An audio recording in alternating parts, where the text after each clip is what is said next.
Welcome to this concept explainer brought to you by CBSE Scolab of profsam.com, that is profsam.com. आज हम unit 10 wave optics से एक बहुत ही important topic समझेंगे, coherent and incoherent addition of waves. और मैं प्रॉमिस करती हूँ कि इसे इतना आसान बना देंगे कि आप एग्जाम में कभी नहीं भूलेंगे। बिल्कुल। चलो एक सिंपल से सवाल से शुरू करते हैं। मान लो आपके कमरे में 200 वाट के बल्ब लगे हैं। ठीक है। जब आप दोनों को एक साथ जलाते हो तो क्या कमरे में हर जगह रोशनी ठीक डबल हो जाती है? हाँ बिल्कुल, एक बल्ब से जितनी रोशनी है 2 से उसकी डबल हो जाएगी। इसमें अजीब क्या है? अजीब ये है कि फिजिक्स के हिसाब से ऐसा हमेशा नहीं होता, मतलब? बल्कि 2 लाइट सोर्सेज मिलकर कुछ जगहों पर अंधेरा भी कर सकती हैं। व्हाट? 2 लाइट्स मिलकर अंधेरा? हाँ, ये कैसे पॉसिबल है? बिल्कुल। इसी कैसे का जवाब है कोहेरेंस। चलो इसको आसान भाषा में अनपैक करते हैं। ओके। सबसे पहले ये समझो कि लाइट एक वेव है और जब 2 वेव्स मिलती हैं तो वो जुड़ती हैं। Right, superposition. हाँ, लेकिन उनका जुड़ना इस बात पर डिपेंड करता है कि वो कितनी डिसिप्लिन्ड है। डिसिप्लिन्ड। इसको समझने के लिए एक मार्चिंग बैंड की एनालॉजी लेते हैं। ओके। इमेजिन करो एक बैंड में 2 ड्रमर्स हैं। अगर दोनों ड्रमर्स एकदम तालमेल में एक ही टाइम पर ड्रम बजाते हैं तो उनकी आवाज मिलकर क्या होगा? बहुत लाउड और क्लियर हो जाएगी, एकदम पावरफुल बीट सुनाई देगी। एग्जैक्टली, ये है कोहेरेंट एडिशन। ओके, मतलब इन सिंक। बिल्कुल। अब सोचो, अगर दोनों ड्रमर्स बिना किसी तालमेल के आगे पीछे रैंडमली ड्रम बजा रहे हैं तब क्या होगा? तब तो बस शोर सुनाई देगा, कोई पैटर्न नहीं होगा, बस एक कियोस। करेक्ट, ये है इनकोहेरेंट एडिशन। लाइट वेव्स भी ऐसे ही होती हैं।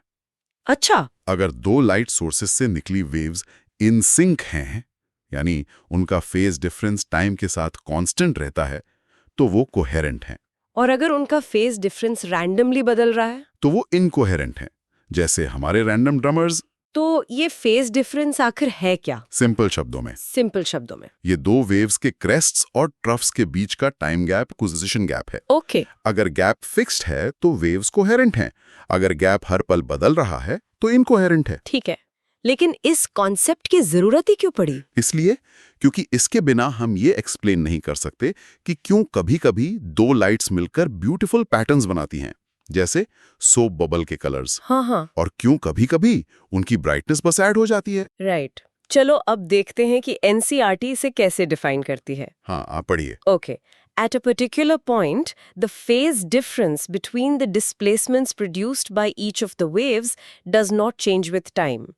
When this happens, the two sources are said to be coherent. Perfect. इसका मतलब साफ है, कांस्टेंट फेज डिफरेंस, वही हमारे डिसिप्लिन्ड ड्रमर्स। अब इसको थोड़ा मैथमेटिकली देखते हैं। ओके। जब 2 कोहेरेंट वेव्स जिनकी इंटेंसिटी मान लो I0 है मिलती हैं तो रिजल्टेंट इंटेंसिटी का फॉर्मूला होता है I = 4I0 cos square delta by 2। इसमें डेल्टा क्या है? डेल्टा उनके बीच का फेज डिफरेंस है। अच्छा, तो इस फॉर्मूला से क्या पता चलता है? इसका मतलब अगर फेज डिफरेंस 0 है यानी वेव्स एकदम इन सिंक है तो कॉस ऑफ 0 होता है 1। राइट। और इंटेंसिटी हो जाती है 4I0, डबल नहीं 4 गुना। Wow, 4 times. हाँ, और अगर फेज डिफरेंस 180 डिग्रीज या पाई रेडियंस है, यानी एक का क्रेस्ट दूसरे के ट्रफ से मिल रहा है, बिल्कुल ऑपोजिट। हाँ, तब cos π2 हो जाता है 0 और इंटेंसिटी 0।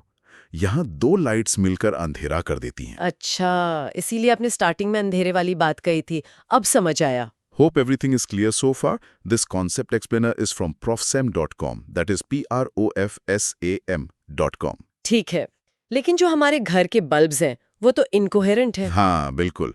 अगर वेव्स इनकोहेरेंट है, जैसे 2 अलग-अलग बल्ब्स से, तो फेज डिफरेंस इतनी तेजी से बदलता है कि हमें सिर्फ एक एवरेज इंटेंसिटी दिखती है। एवरेज? हाँ, और वो एवरेज होता है I = I0 + I0 = 2I0। बस सिंपल एडिशन। कोई पैटर्न नहीं, कोई 4 गुना ब्राइटनेस नहीं, कोई अंधेरा नहीं। कुछ नहीं, जस्ट सिंपल एडिशन। और ये कॉन्सेप्ट इंटरफेरेंस ऑफ लाइट जो आगे आएगा उसका बेस है। बिना कोहेरेंस समझे हम इंटरफेरेंस के पैटर्न्स को नहीं समझ सकते। राइट। अब आते हैं कुछ ऐसी गलतियों पर जो स्टूडेंट्स अक्सर करते हैं। हाँ, ये जरूरी है। पहली गलती, कोहेरेंट सोर्सेज हमेशा मैक्सिमम ब्राइटनेस देती हैं। मुझे भी यही लगा था। कोहेरेंट मतलब मिलकर काम करना, तो ब्राइटनेस मैक्सिमम होनी चाहिए। नहीं, देखिए कोहेरेंस का मतलब है एक स्टेबल पैटर्न बनना। पैटर्न। उस पैटर्न में ब्राइट स्पॉट्स भी होते हैं और डार्क स्पॉट्स भी। कोहेरेंस पैटर्न बनाता है, ना कि हर जगह ब्राइटनेस। ओके, तो कोहेरेंस से पैटर्न बनता है जिसमें ब्राइट और डार्क दोनों हो सकते हैं। Got it.